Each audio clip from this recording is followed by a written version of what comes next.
Warning, censorship. Warning, censorship. This week, I spoke to the boss, the big cheese, the rebel commander Ezra Levant on Andrew Says. Let's all take a moment to thank Ezra for the show, Andrew Says. Moment of silence, that's long enough. We talked about the origins of Rebel News and some of the best past cast members, Gavin McInnes being one of them. Claire Lehman was another. Ezra gave us his thoughts on the anti-lockdown movement and what he thinks the answer is regarding tyrannical laws as well. We got a bit into the Conservative Party, Aaron O'Toole, leave them, change them, what should we do in regards to that? Ezra answers me. Black Friday is this week, and our sponsors at Atlas VPN have a special Black Friday deal with 86% off and 3 months for free. Now, Atlas VPN is a tool that encrypts your data and virtual location. You connect to the VPN server, then your device is given a new IP and DNS address. The traffic is then encrypted and rerouted towards the VPN server. When that data and traffic arrives, the VPN server decrypts the info and allows the traffic to access the desired destination, giving you access to the media and websites of the selected location. Denmark, China. Probably shouldn't choose China.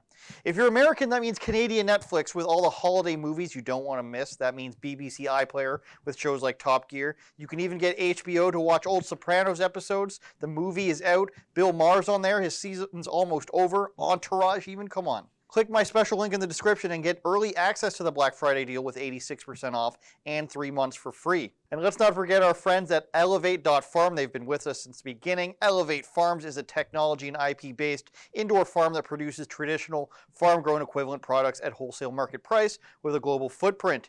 Go to Elevate.Farm for more information or follow the link in the description. If you want to see the full version without ads, you can do so at rebelnews.com/Andrew Says. Here's my interview with Ezra Levant. I don't think he laughed at any of my jokes, but that doesn't really matter when you know you're funny.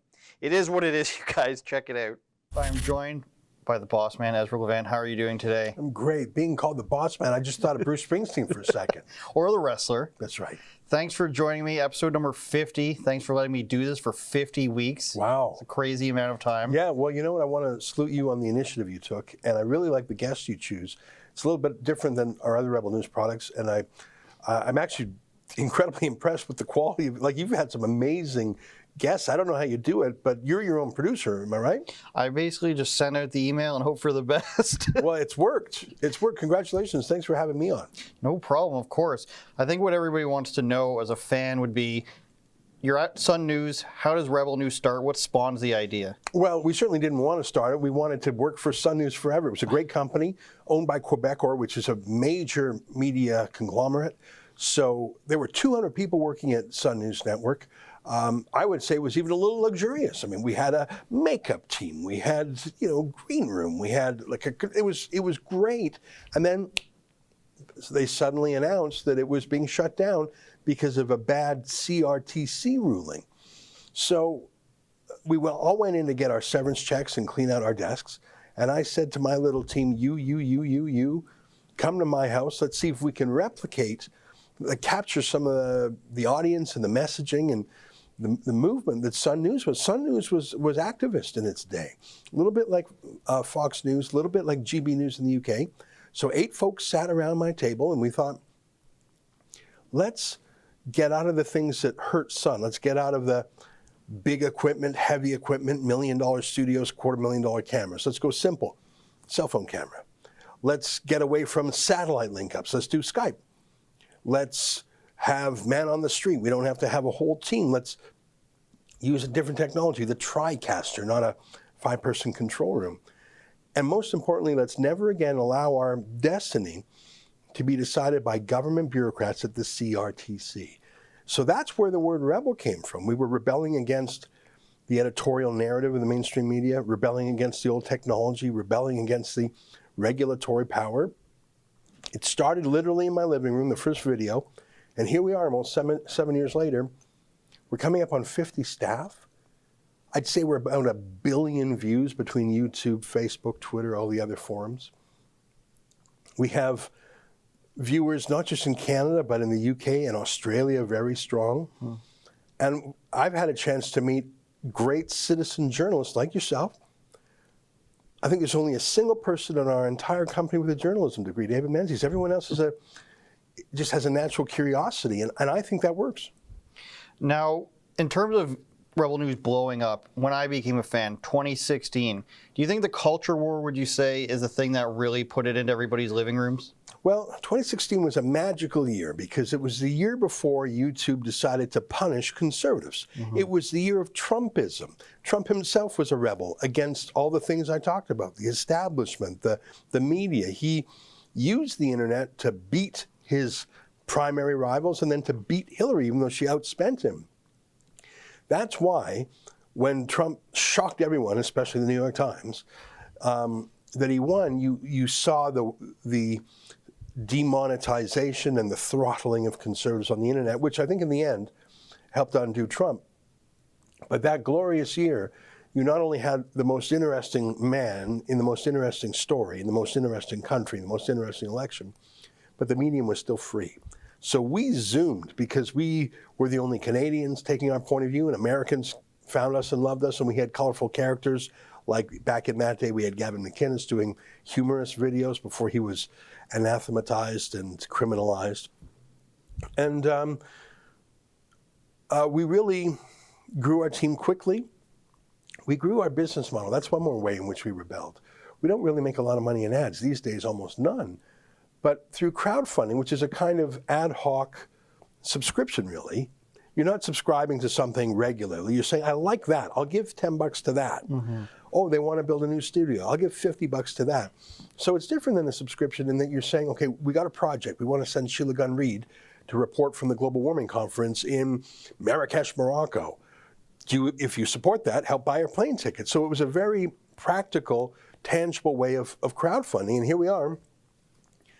We've built the company based on crowdfunding. And I think that keeps us honest because if CNN or CBC forgets its audience, it doesn't necessarily mean they're out of business. In the case of the CBC, it's a state broadcaster. They're really just operating for one man, Justin Trudeau. We every day have to listen to our viewers. If we get it wrong, our viewers will tell us.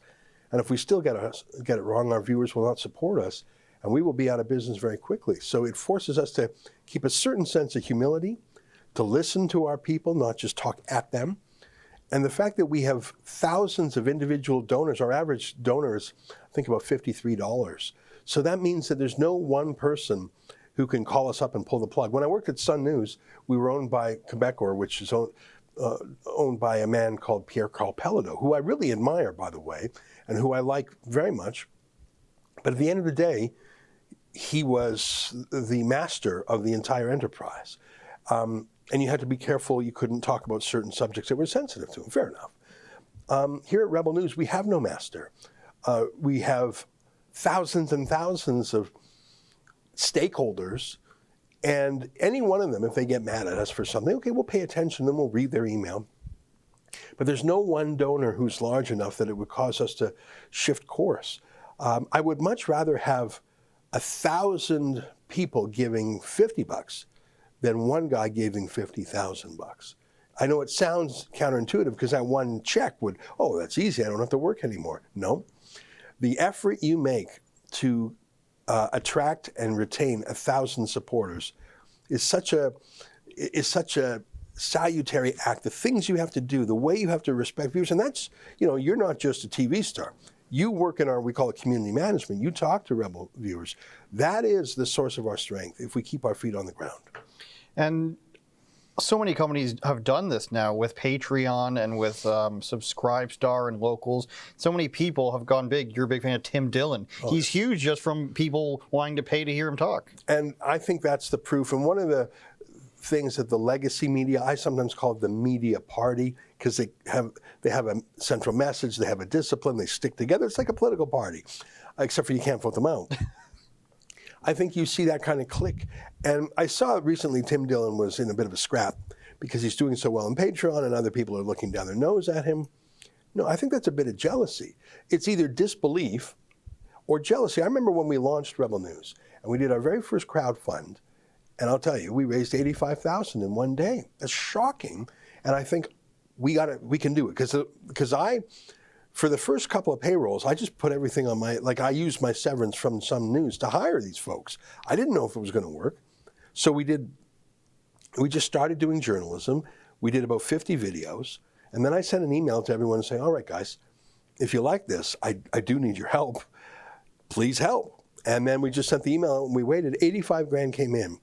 And I knew we would live because that was people's way of saying we value this. And I remember when we told that, I think it was to Maclean's magazine or someone else, they literally refused to believe it. They said, no, you're getting some grant from some oil company that wants to see you. Why did they say that? Because they do not want to believe that we have that kind of purchase with viewers because they know they do not. And I saw a headline just the other day that Saltwire, which is a bunch of newspapers in Atlantic Canada, took a massive multi-million-dollar grant from Trudeau for the media bailout, and they proceeded to lay off over 100 staff. And see, they keep, if you work for the mainstream, over 1,500 media companies in Canada have taken that Trudeau bailout. I didn't even know there were 1,500 media companies. So they're all failing. And they think, how can we survive on our own?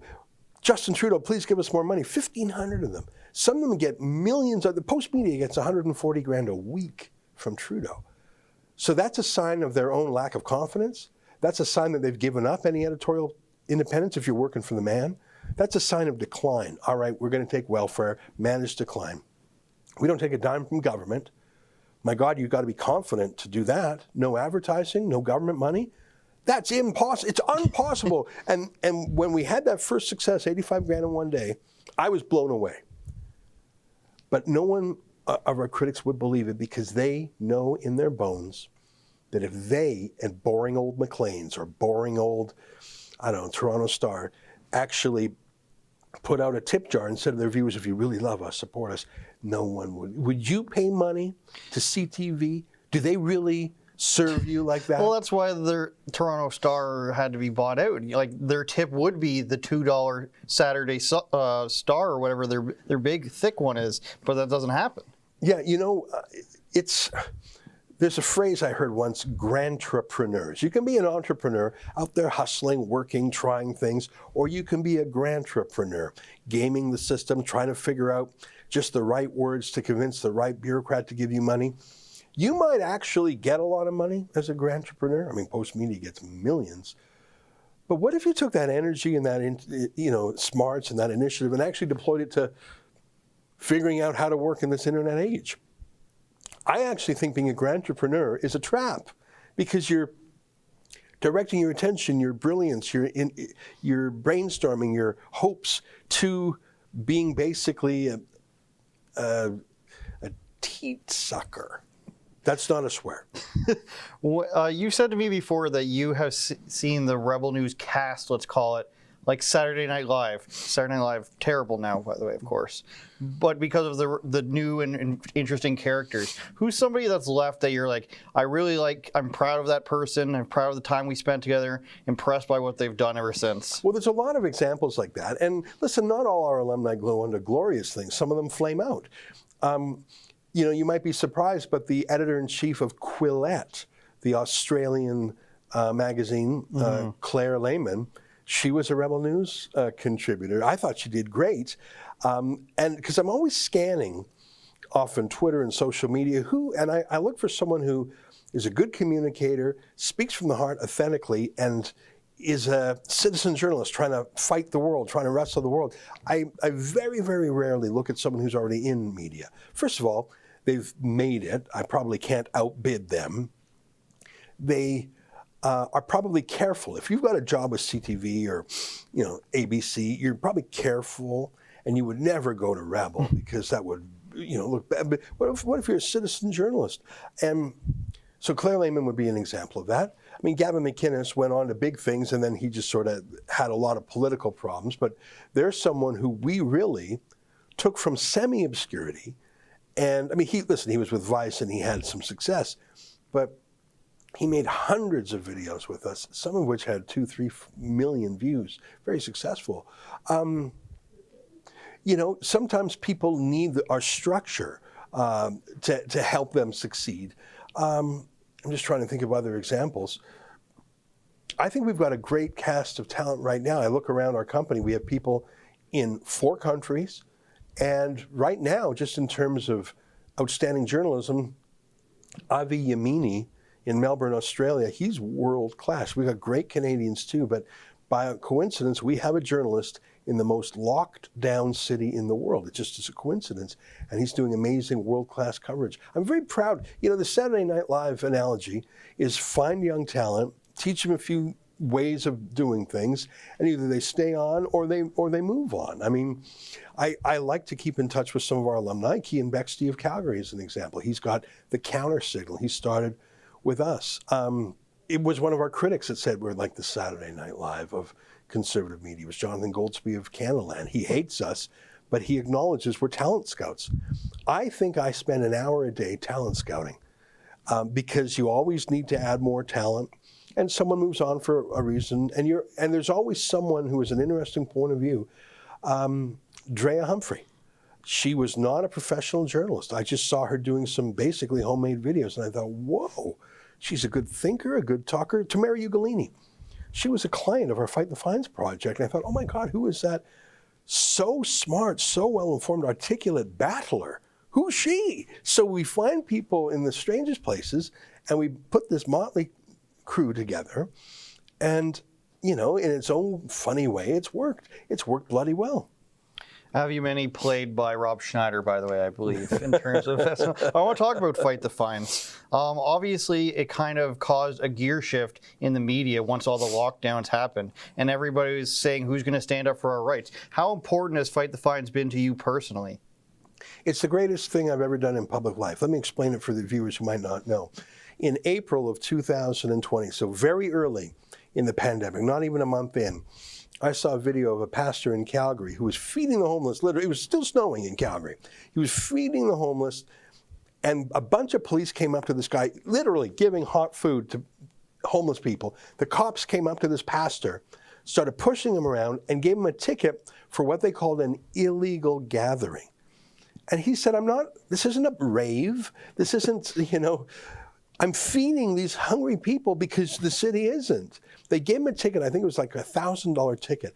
And I saw that, and I saw how they physically pushed this pastor. That made just some button in me got pushed. And I had heard of that. I'd met that pastor before. I knew him a little bit. Arthur Pavlovsky is his name. And I called him up, and I know what he's good at. He's good at being stubborn, and he's good at being a pastor, and he's good at feeding the homeless. But he probably was not good at finding a lawyer and paying for a lawyer. Everyone has their strengths.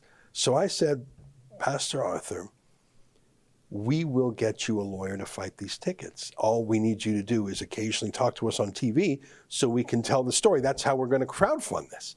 And Fight the Fines was born. And here we are, a year and a half later, more than 2,000 people we have helped. People, businesses, churches, hundreds of ordinary people. And we've spread this to other countries. There's a homeless man in Australia who's sleeping in his car. He had nowhere else to sleep. Cops came, knock, knock, knock. You're out past curfew. Gave him a $1,500 fine. His life savings are $3,000. He's saving up money to get an apartment. The cops take half his money, and they didn't give him a place to sleep. What are you doing? That's not public health. That's not public service. There's no way he could afford a lawyer. By the way, depending on some of these cases, we've spent, in some cases, $100,000 defending people, like Pastor Arthur. They keep coming for him. But our people love it so much. The Rebels' motto is telling the other side of the story. But do you ever see that citizen journalist moment where someone is filming something so atrocious, and you're really glad they're filming it because otherwise you wouldn't have seen it? But in the back of your mind, you're thinking, why didn't they do anything about it? Okay, you're filming it, but that's passive. Shouldn't you, in the moment, fix the problem? That's a tough thing to say because you don't know what it's really like there. And you're grateful you saw the video.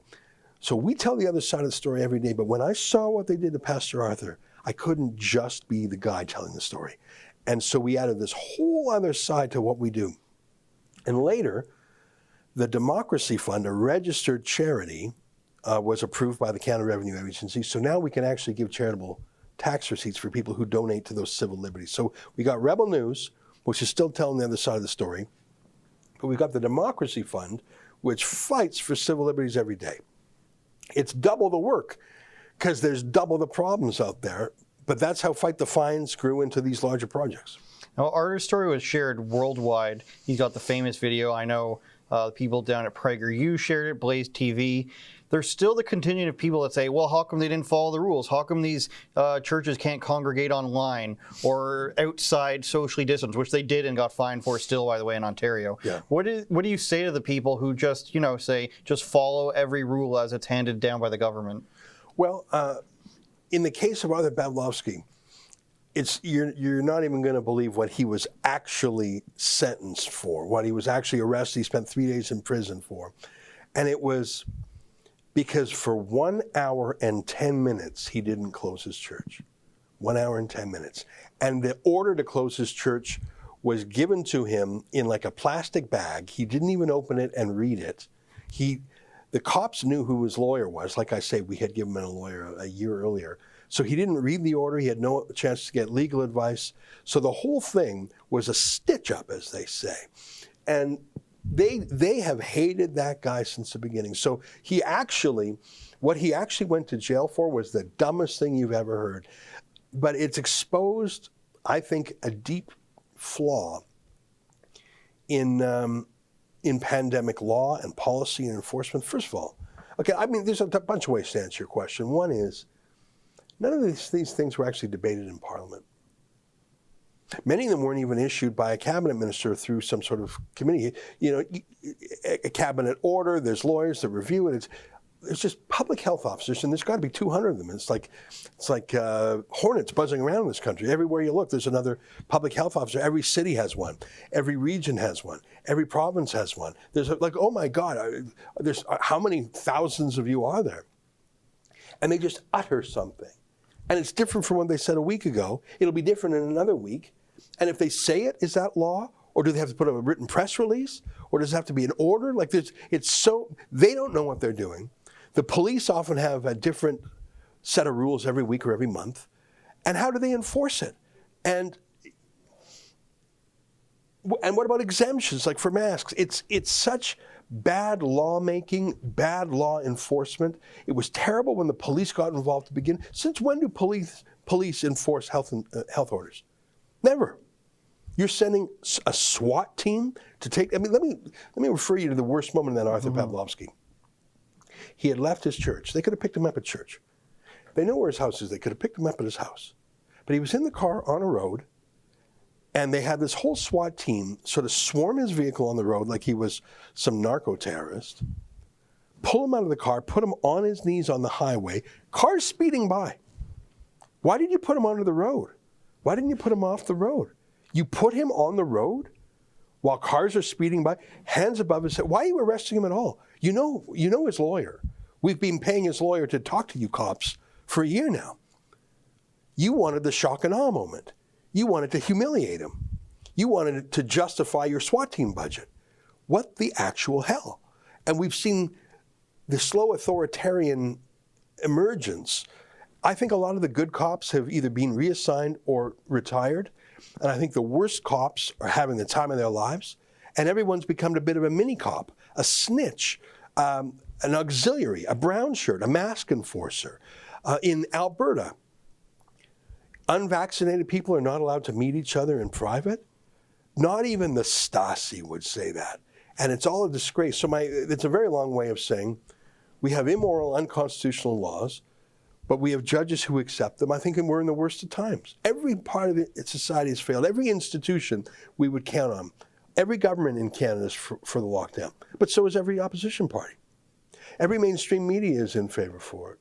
Every lawyer, the civil liberties groups are silent. Every law professor, every institution in society is in support of this lockdown. It's madness and it's terrifying. Can we not have some diversity of opinion, for God's sakes?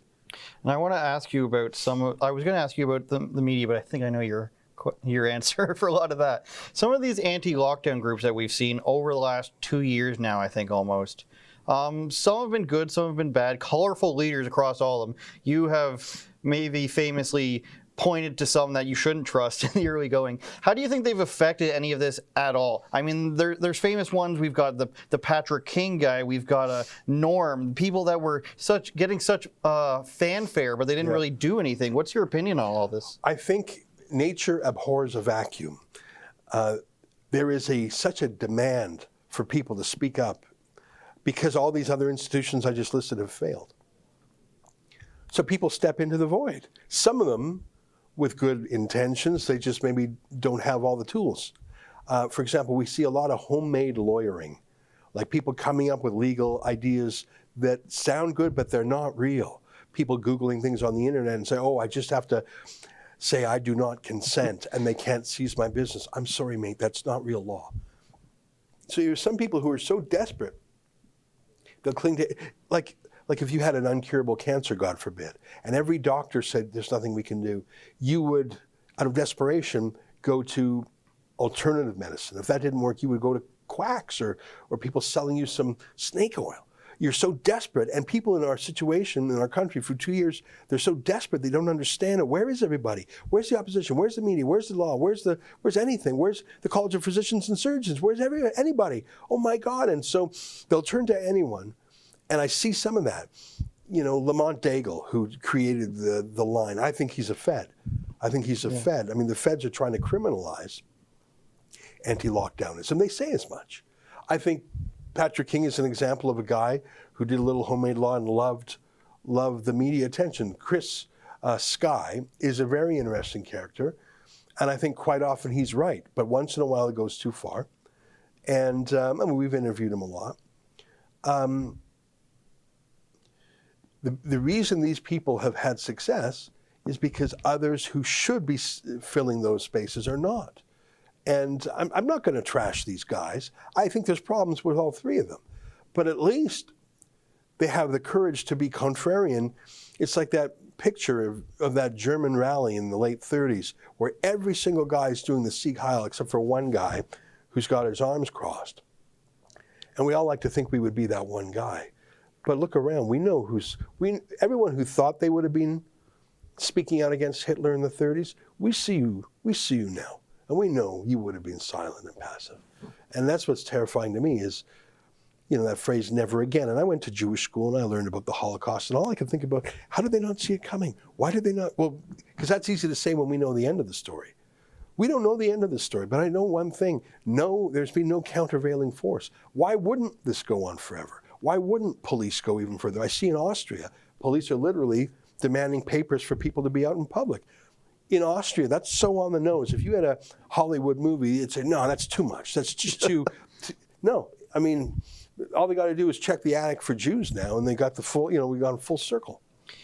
Fight the fines, we won't ask, we will open. All these have brought people out of the woodworks that maybe wouldn't have been involved in politics or a fan of Rebel News. I'm thinking of athletes, musicians, actors. Anybody surprising reach out to you that you want to share? Anybody who you're just like, wow, I can't believe this person agrees with me now? You know, I'm talking to a Hollywood actor. I didn't know him, but my kids know him. He's in an international franchise. I Googled him. He's bloody famous. He's been in films that have had enormous viewership. I don't want to say his name because he hasn't made the decision yet to go rogue. I'd say he's even bigger than Gina Carano, who was in the Star Wars movie. And I was shocked that he called me.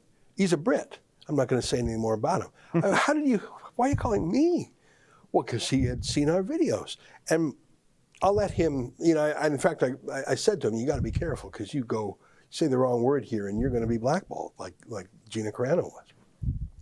But it's not just that. I see people like Naomi Wolf, Robert F. Kennedy Jr. These are liberals. I see a lot of liberals and a lot of conservatives finding common ground. In fact, is it liberal or conservative to say I don't want the state to work with a big corporation, to give it immunity from negligence lawsuits, to forcibly inject people on pain of them being fired, and union bosses are throwing in with the corporate executives? Like we're helping an Air Canada flight attendant fight her union because the union won't fight Air Canada. So does that make me a left-winger or a right-winger? I'm helping this working woman.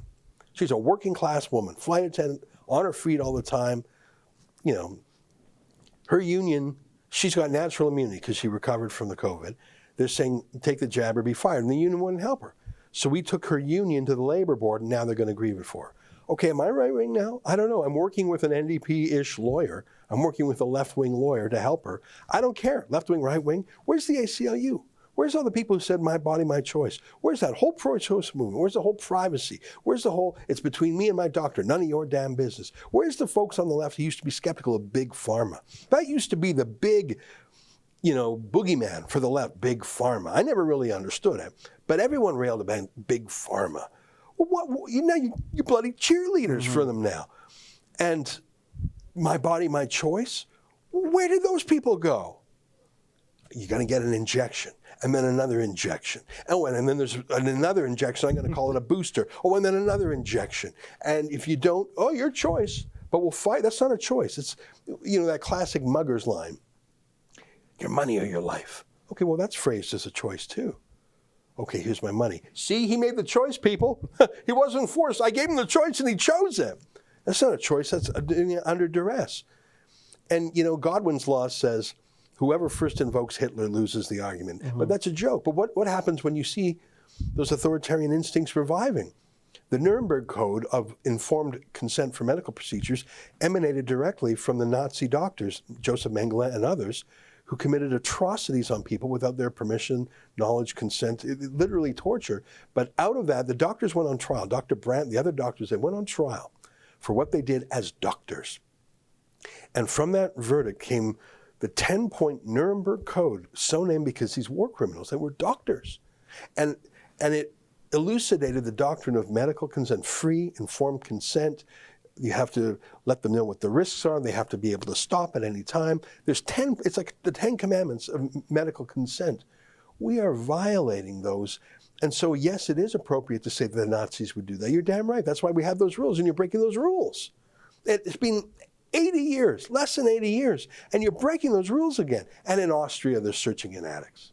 You talk about the left-right dichotomy. I want to talk to you about the Conservative Party of Canada. I think a lot of people, Canada, US, UK, Australia, are all discovering that they don't really have an opposition party. They probably don't have a Conservative Party. Here in Canada, we were, 7 provinces, Conservative leadership. Didn't turn out to be really that way. What's your thought process on how the Conservative Party should move forward? New leadership, nuke it from the ground up, completely abandon it for a different party? What's your take on that? Well, federally, I think Aaron O'Toole is untrustworthy and unredeemable. He said everything that you would want him to say when he was running. He was against cancel culture. He was against the carbon tax, to bring in a different issue. He was going to privatize the CBC, which is another issue. Like, there's a whole suite of things he said. Tough on China at first, too, yeah. And he, was nice to Leslyn Lewis and social conservatives. And then as soon as he got the vote, he threw all that stuff out. Now he's pro-carbon tax, and not just that, if you disagree with him, you're out of the party. He fired Derek Sloan. He demoted Leslyn Lewis. She's not even in shadow cabinet. But put aside the fact that he's paranoid about rivals, he's just not conservative. What are the key issues of the day? Right now, the mandatory vaccines. He has not opposed them. He has not opposed the Lockedownism. On other issues, he's for the carbon tax. He's for open borders migration. His last critic on the internet was forced censorship. In fact, was complaining that Trudeau wasn't going fast enough and hard enough. I cannot honestly tell you a single thing about Aaron O'Toole that makes him more conservative than Justin Trudeau. I can't name one. I would tell you if I could.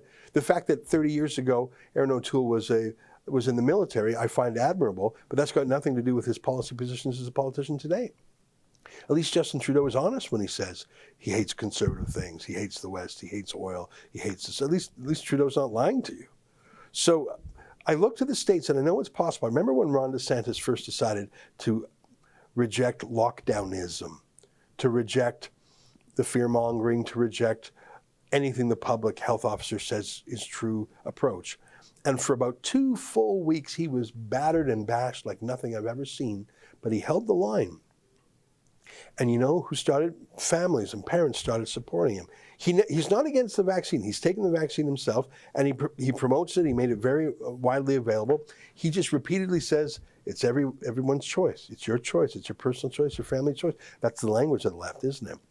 And he held the line, and now Florida has one of the lowest rates of the virus in America, even though it has one of the oldest populations. And it's free, and it's economically free. And so he, I think, was a role model that if you just show some leadership, why is it so hard for Doug Ford and Jason Kenney to fight against lockdownism? Well, it's because they've never tried, because no one else is leading. If they were to lead, they would have a tough time at first, but if they just held the line, I think they could break through. There's no reason that Alberta couldn't be the Florida of Canada in terms of the free province, the one that's not in, that's taking back power from, that's replacing medical officers with sane ones. Like Florida has its Surgeon General. He's just not a crazy lockdownist UN talking points reader. Alas, we don't have a single government or opposition party like Ron DeSantis. 50 states in America, 50 points of view. 10 provinces in Canada, 1 point of view. That's a disgrace. So why this pandering? It always seems the last 2 months before an election, they try to reach out for the liberal votes that, in my opinion, are never going to vote for them no matter what. They think you're evil, bad, white supremacists, you name it. Do they reach out for them for that last desperate vote count, or are they just never the actual conservatives they paint themselves to be? You know, I have a theory, and I mentioned that Nazi photo of the one guy not Sieg Heiling. What I've learned in 7 years of the boss of Rebel News is that you can teach someone how to hold a camera. That's pretty easy. I think you can teach people how to ask questions. I mean, you need a natural curiosity, but we all know how to ask questions. The one essential characteristic that is indispensable to be a Rebel News journalist is, are you willing to incur the disapproval of your peers? And by peers, I mean other journalists, other people in the political media class. That is the hardest thing in the world, to break peer pressure. If you're in a scrum and everyone's asking lovey-dovey questions of a politician, and you ask a bloody tough one, not unfair, not mean, but a tough one,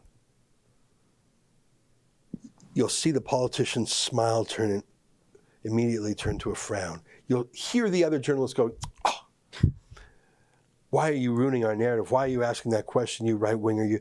So you'll immediately and forever be marginalized. That is extremely painful socially, psychically. But that is how you do journalism. And I think that that same peer pressure that applies to journalists, it applies to politicians. If you care about what the media says about you, about what the political media industrial complex says about you, you will never be anything other than a cookie cutter like we see now. It is a rare politician who is able to fight the bad guys without caring what they say about him. Ron DeSantis is successful for that reason. Same with Governor Abbott of Texas. We don't have any of that in Canada, either in the media or in the political class. Rex Murphy and Conrad Black, and I think I've just named every conservative journalist in this country. Anthony Furey's good. There's a few good guys at the Sun, Joe Warmington. Everyone else is part of the mob. And you know what? They're just, last point, to me it was a revelation where in the 2019 election, it fell to an American magazine, I think it was Time magazine, to publish the photos of Justin Trudeau in blackface. An American magazine. And the guy who gave it to the Americans did so because no Canadians would run with it. But what was equally interesting was that within hours of Time magazine publishing it, all the Canadian media published those and their own that they had been sitting on. Global News, I think, was one that had the video. Yeah, and then there was another one, and then another one. And so it's not that they were beaten to the punch by Time. They had these in their pocket for months, years. And they self-censored because they agree with Trudeau. They didn't want to have that moment of breaking peer pressure. They didn't want to be in his bad books. They didn't want to affect themselves in a regulatory hearing or a grant hearing. I often learn more about Justin Trudeau by reading the Daily Mail in London than by reading the Globe and Mail in Toronto. And there's something wrong when you have in your possession blackface pictures of Trudeau and you say, nah, that's not newsworthy. We'll bury them. We'll cover up. Oh, someone in America beat us to it. All right, fine, put it out there. That was the moment that I think showed the true nature of Canadian media. And that's the peer pressure that no one wants to buck. What do you see as the move going forward? Are we looking ahead from when all the tyranny, we'll call it, is over? Are we going to have Rebel News movies? Are we going to have a Turning Point USA Canada? What's Ezra's 5-year plan, 100-year plan? What's the next power move, Ezra? Well, I really like Rebel News, and I think we're covering a lot of bases. It would be hard to make it grow bigger without sort of adding some more managers and layers, because we have so many journalists. Just our story meetings go on for a long time, and to grow to a bigger size, we probably need some outside investors. I mean, I said we started Rebel News literally around my table. I got a severance from Sun News, and I used that just to pay people until the crowdfunding came in.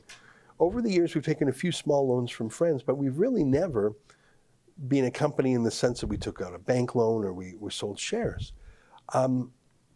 We had a bank loan that we paid off. We had a few loans, a few $100,000 here and there. But for a company with almost 50 employees, that we never really had any external dough. We sort of ate what we killed, as they say. But if we're going to kick it up to a new level, maybe we need to do what a lot of companies do once they're past their startup stage. Maybe they need to go public in some way. And what I mean by that is allow outside people to say, all right, well, we'll let you manage things, come up with a business plan, and we'll invest. We'll take a sliver of the company, and in return, we'll give you some dough to grow faster than you can organically. Like Rebel News will keep plugging away incrementally, but if we raised, I don't know, $1 million, $2 million, we could grow things faster, and we can bring in teammates that we maybe couldn't afford on our own. So I think, I have nothing to announce at this stage, but ideally the next step for Rebel News is to become a little bit more business-like. To keep our editorial flavor unique, we must never touch that. That is the secret to our success. If we ever changed our editorial approach, telling the other side of the story, we would be out of business in 2 weeks, because our viewers would say, oh, we don't need you, we already got the CBC. But if we can keep our editorial flavor and crowdfund or raise funds like a real business does to grow this thing, maybe we could be a rival to the dying media. Let Post Media and let the Star mooch for a living off Trudeau. If we have the same number of viewers through the support of our audience, isn't that better? And if we can raise funds with no political strings attached, so that may be the next chapter. I don't have anything to announce yet, but it's been something I've been thinking about. Rebel News movie, everybody. Rob Schneider, Tom Cruise is me. Okay, last question, Ezra. That was supposed to be funny. Last question for the audience. Who's running the show? International Monetary Fund, Klaus Schwab, just Justin Trudeau and his friends? Who's, in your opinion, 1 minute or less is running the show these days? Well, definitely not Trudeau. He's an order taker, not an order maker. I think the World Economic Forum is a terrible place. I don't know if you know this, but Chrystia Freeland is a director of the World Economic Forum. How's that even allowed? You're a director of a extremist lobby group while you're in cabinet? Isn't that a conflict? I don't know if you know this, but Freeland was George Soros's official biographer. When they first met, Trudeau, Soros, and Freeland, they were at Davos at the World Economic Forum. I'm not a conspiracy theorist. I don't believe in it. I don't think you should be. I think the worst stories are out there in the open that are being ignored. Whenever our people get a little too caught up in some dramatic theory, I say, whoa, whoa, whoa, pump the brakes. The crazy stuff is out in the open. Don't make something up. Davos is real. World Economic Forum is real. The people who meet in that room and hatch their plan, Bill Gates is real. Don't make something up. Quote what he says. He says it. Anthony Fauci, he says it. Just report the stuff that the other media doesn't, or tell the other side of the story. So in a very lengthy answer to your short question, I think the World Economic Forum and aspects of the United Nations, which has been colonized by China. China now controls 5 different commissions at the UN, including the World Health Organization. I think China and other globalists who love China, I really think that that's the dominant force against the free West. And I'm scared about it because I think Chinese communism and globalism is on the rise, and this pandemic was turned into an opportunity for them. I agree. And I'll keep it at that. All the power that they always wanted, all the money they always wanted, and then, Can't take it away from them, or else, you know, you're a bigot, racist, etc., etc. Thanks a lot for joining me. Ezra Levant Show every night on Rebel News Plus, and then we're going to have some things to come. Investors, I see it as almost Barstool Sports of the news world, Ezra. Might have the investors come in there, but nobody's ever going to change you or I. That's what I love about this company. Nobody tells you what to do. It's as long as you're trying to do your best, tell the truth, and tell the other side of the story, it usually works out. Right on. Thanks for watching another episode of Andrew Says. If you want exclusive content, go to rebelnewsplus.com, where we talk about topics we're not allowed to show you on social media. Danger.